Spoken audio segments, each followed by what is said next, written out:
felt like I was being recruited into Starfleet or something. Yeah, no, I get that. For those of you who are listening, SFI stands for Santa Fe Institute.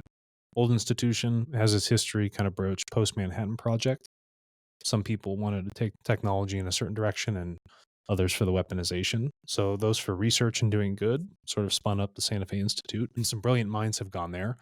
But at the same time, you have whether it be people wanting to build soccer stadiums in the middle of beautiful, pure systems. You have ones that, again, want to influence political control and their own narratives into, again, that field that is supposed to be there to understand Yeah, the biology or evolution of human beings, and those things can be hindered. And so for you, you've probably found a couple of uphill battles. I think the biggest problem I faced there was my 15 years of familiarity with that research discipline Mhm.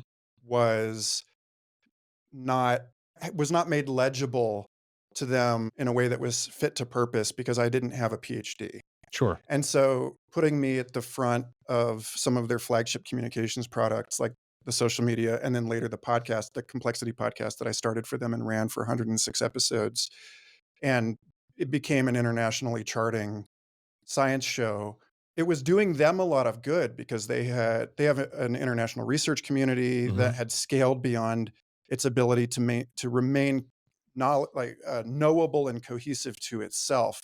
There's all these people that only see each other twice a year at conferences, and they were not staying up on they were What all their doing. colleagues might have been doing. Yep. Yeah, and so I saw this value, and a lot of people there told me that where the work that I was doing really shined was not just in making these esoteric monastic science stuff legible to the general public, but in making it legible to themselves. And that was a great gig while it lasted. But I think, part of it was the hunger as a new parent, eventually with like two kids to build and develop a career within this role rather than just doing what I was originally hired to do and to present new ideas and try to spearhead communications initiatives that were never really given enough fuel to start.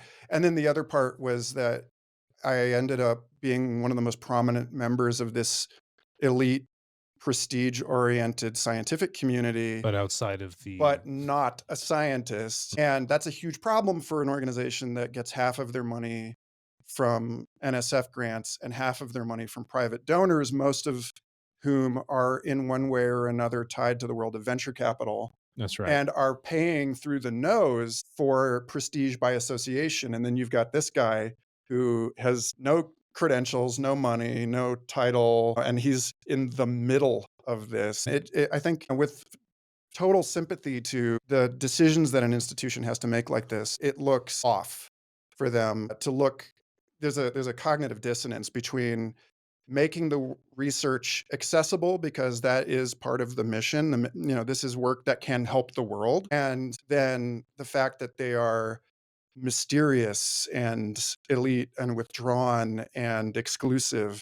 And so, it was again, it was I treat those years as like a PhD program that gave me not only the drink from the fire hose experience of sitting there right at the mouth of this research, but also gave me a lot of understanding about institutional and organizational dynamics and the politics of science and so on. And like just the last thing I'll say about that, to your point, is that yes, when the goal is to create truly blue sky research, be it in science or technology or whatever. There is always a socioeconomic, political aspect to that.